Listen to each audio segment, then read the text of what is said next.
மனு தர்ம சட்டத்தை கொண்டு வந்து இந்த நாட்டை வேறு ஒரு முகத்திற்கு கொண்டு போவதற்கான எல்லா திட்டமிடலும் முடிஞ்சிருக்கக்கூடிய நிலையில இந்தியா கூட்டணி இந்த அளவுக்கு நின்று களமாடி ராகுல் காந்தி அவர்களை எதிர்க்கட்சி தலைவராக ஆக்கியிருப்பதே ஒரு மாபெரும் வெற்றி.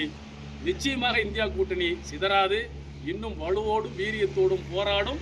வரக்கூடிய நாடாளுமன்ற தேர்தல் அந்த உண்மையை உணரும்.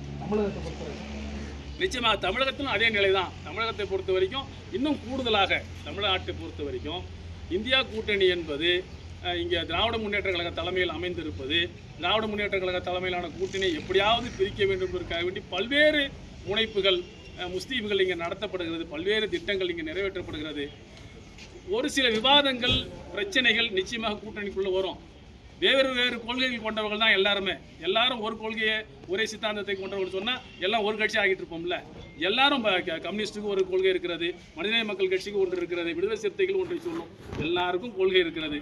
அனைத்தையும் தாண்டி யார் இந்த நாட்டை ஆளக்கூடாது, ஆண்டால் ஒட்டுமொத்த பெரும்பான்மை மக்களுக்கு ஆபத்து, இந்த தேசத்துக்கு ஆபத்து என்று நினைக்கிறோமோ அந்த சக்திகளை, அந்த சங்பரிவார சக்திகளை ஆட்சி கட்டிலிருந்து இறக்குவது என்பதுதான் ஒற்றை கோரிக்கையில் நாங்கள் ஒன்றிணைந்து நிற்கிறோம். அந்த மைய புள்ளியில் இந்தியா கூட்டணி கட்சிகள் அனைத்தும் ஒன்றிணைந்து இருக்கிறது. பிஜேபி ஆட்சியை விட்டு இறங்கும் வரைக்கும் இந்தியா கூட்டணிக்கு எந்த சேதமும் ஏற்படாது. சார், தமிழகத்தில் கடந்த சில மாதமாக பார்த்தீங்கன்னா போதைப்பொருள் கலாச்சாரம் மற்றும் ரவுடிகளோட அராஜகம் ரொம்ப அதிகமாகும். 2 நாளைக்கு முன்னாடி நடந்த சம்பவம் ஒன்று. ஸோ இப்போ சட்டம் ஒழுங்கு பற்றி நீங்கள் தான் நினைக்கிறீங்க? நிச்சயமாக சட்டம் ஒழுங்கு தமிழ்நாட்டில் மற்ற மாநிலங்களை பார்க்கும் வரைக்கும் ஒப்பீட்டளவில் மேம்பட்ட நிலை என்பதை யாரும் மறுத்திட முடியாது, அந்த புள்ளி விவரங்கள் அடிப்படையில்.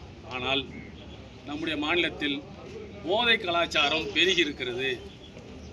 கல்லூரி மாணவர்களையும் பள்ளி மாணவர்களையும் சிதைத்து கொண்டிருக்கிறது.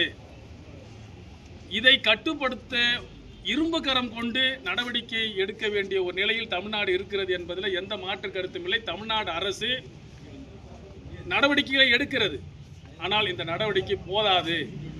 இன்னும் இதில் கூடுதல் நடவடிக்கை எடுக்க வேண்டும். நிச்சயமாக இரும்பு கரம் கொண்டு இந்த அக்கிரமக்கார எதிர்கால தலைமுறையை சிதைக்கக்கூடிய இந்த சக்திகளை ஒடுக்க வேண்டும் என்பதுதான் மனிதநேய மக்கள் கட்சியினுடைய நிலைப்பாடு. அதே போன்று ரவுடிசமும் முழுமையாக ஒடுக்கப்பட வேண்டும். அதில் எந்த விதமான காம்ப்ரமைஸுக்கும் இங்கே இடமே கிடையாது. அதை யாராலும் ஏற்றுக்கொள்ள முடியாது. மனித உயிர்கள் என்பது மிக உயர்ந்தது. அதற்கு ஊர் விளைவிக்கக்கூடிய இந்த சமூக விரோத சக்திகளை நிச்சயமாக இரும்பு கரம் கொண்டு தமிழ்நாடு அரசு ஒடுக்க வேண்டும் என்று கேட்டுக்கொள்ளும். வட மாநிலங்களை கம்பேர் பண்ணும்போது நம்ம தமிழ்நாட்டில் குற்றங்கள் எல்லாம் கம்மியாக தான் இருக்குது. ஆனால் இங்கே இருக்கக்கூடிய பிஜேபி லீடர்ஸ் இதையே ஒரு அரசியலாக்குறாங்க. இல்லை, நிச்சயமாக. அதாவது பிஜேபியை பொறுத்த வரைக்கும் மற்ற மாநிலங்கள் அவர்கள் ஆளக்கூடிய உத்தரப்பிரதேசம், மத்திய பிரதேசம் போன்ற மாநிலங்கள், பீகார் போன்ற அவருடைய கூட்டணி ஆட்சி நடக்கக்கூடிய மாநிலங்கள், இதில் நடக்கக்கூடிய அக்கிரமங்கள் அநியாயங்களை சொல்லி மாளாது.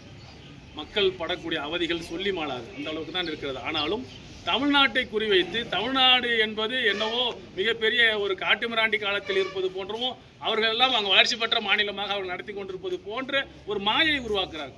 இதுக்கு வேறு எதுவும் உதாரணத்துக்கும் நீங்கள் போக வேண்டியதே இல்லை. தமிழ்நாட்டிலிருந்து வேறு மாநிலங்களுக்கு ஒரு 300 ரூபாய் சம்பளத்துக்காக வேண்டி மக்கள் செல்லக்கூடிய லட்சக்கணக்கான மக்கள் யாருன்னா போகிறாங்களா? ஆயிரக்கணக்கான பேர் யாருன்னா உத்தரப்பிரதேசம் மத்திய பிரதேசத்துக்கு போய் தமிழ்நாட்டை சேர்ந்த தமிழர்கள் வேலை செய்ய போகிறாங்களா?